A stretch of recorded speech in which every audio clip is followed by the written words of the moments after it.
नमस्कार। आज म तपाईलाई एउटा किताबको कुरा होइन, आफ्नै जीवनको कथा सुनाउन गइरहेको छु। किनकि यो किताब पढ्दा हामी सबैले आफ्नै बानी देख्छौँ, आफ्नै कमजोरी देख्छौँ, आफ्नै सम्भावना देख्छौँ। यस पुस्तकको नाम हो एटोमिक ह्याबिट्स, लेखक जेम्स क्लियर। हामी सबैले कुनै न कुनै बेला आफूलाई यस्तो प्रश्न सोधेका छौँ, म किन यति मेहनत गर्छु तर नतिजा आउँदैन? म किन सुरु गर्छु तर बीचमै छोड्छु? म किन सधैँ भोलि भन्छु? एटोमिक ह्याबिट्स यिनै प्रश्नको शान्त उत्तर हो।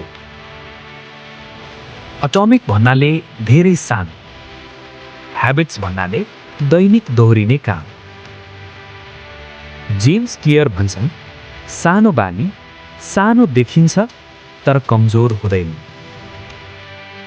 उदाहरण सोचौँ, तपाईँ हरेक दिन एक ग्लास पानी कम पिउनुभयो भने आज केही हुँदैन, भोलि पनि केही हुँदैन, तर वर्षौंसम्म शरीर कमजोर हुन्छ।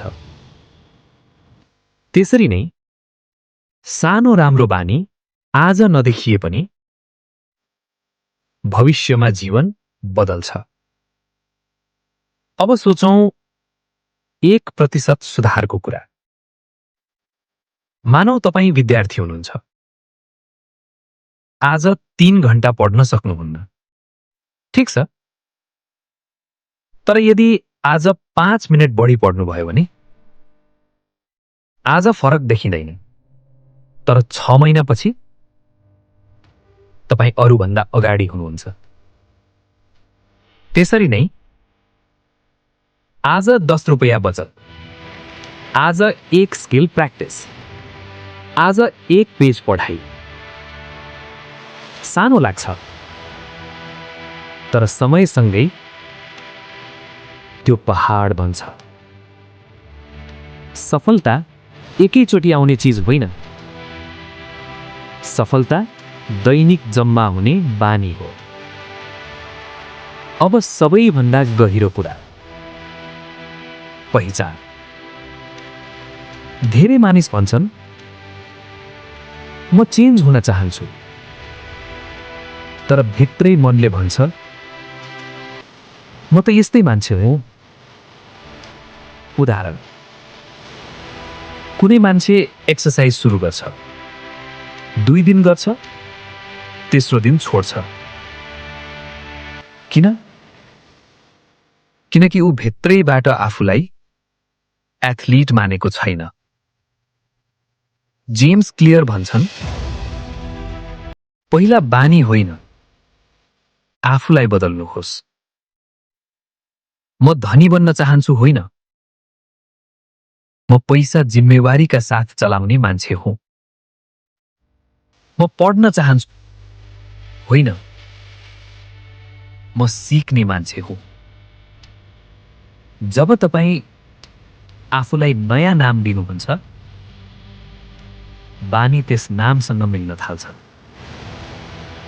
अब बानी कसरी बन्छ उदाहरण सहित बुझौँ। मानौ तपाईँ मोबाइल चलाउनुहुन्छ, संकेत फोन भाइब्रेट हुन्छ, चाहना हेर्न मन लाग्छ,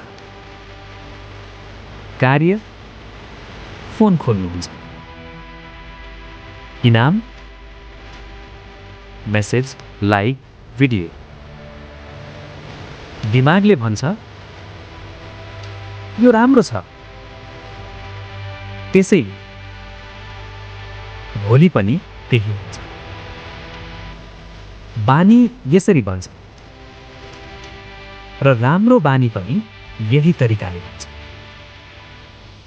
अब राम्रो बानी बनाउने नियम। पहिलो, देखिने बनाउनुहोस्। उदाहरण, तपाईँ बिहान ध्यान गर्न चाहनुहुन्छ,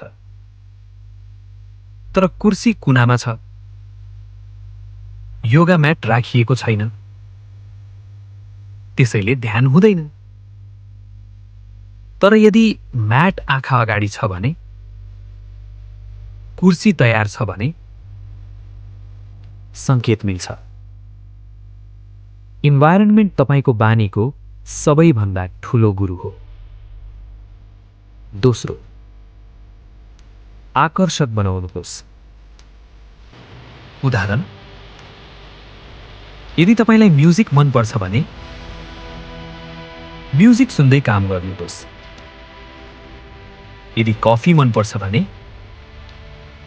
पढाइसँग जोड्नुहोस्। दिमाग खुसी खोज्छ,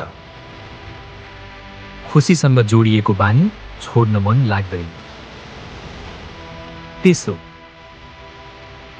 सजिलो बनाउनुहोस्। मानौ तपाईँ लेख्न चाहनुहुन्छ। आज 1000 शब्द लेख्छु भन्न गाह्रो हुन्छ, तर आज नोटबुक खोल्छु भन्न सजिलो हुन्छ। सानो कदम ढोका जस्तै हो। एक पटक ढोका खोलियो भने भित्र जान सजिलो हुन्छ। चौथो, सन्तुष्टि दिनुहोस्। उदाहरण, आज एक्सर्साइज गर्नुभयो। मनमनै भन्नुहोस्, आज म जिते। क्यालेन्डरमा टिक, डायरीमा एक लाइन। प्रगति देख्दा मन टिक्छ।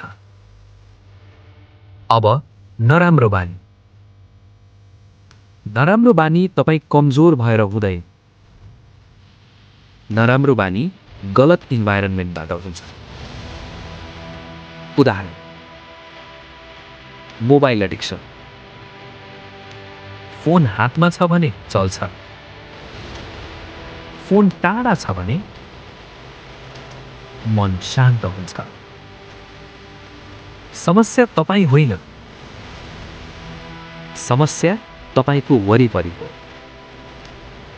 अब मोटिभेसनको कुरा।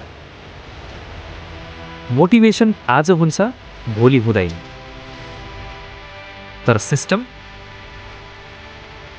सधैँ काम गर्छ। उदाहरण, दाँत माझ्न मोटिभेसन चाहिँदैन, किनकि सिस्टम छ। त्यसरी नै जीवनमा सिस्टम बनाउनुहोस्। कहिलेकाहीँ तपाईँ हार्नुहुन्छ, एक दिन छुट्छ, एक दिन अल्छी लाग्छ। त्यो मानव स्वभाव हो। तर याद राख्नुहोस्, एक दिन छुट्नु असफलता होइन, छोडिदिनु असफलता हो। पर्फेक्ट होइन, कन्सिस्टेन्ट बन्नुहोस्। अन्तिममा, एटोमिक ह्याबिट्स तपाईलाई ठूलो कुरा गर्न भन्दैन।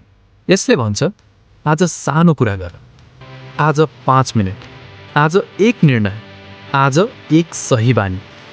किनकि आजको सानो बानी भोलिको तपाईँ हो।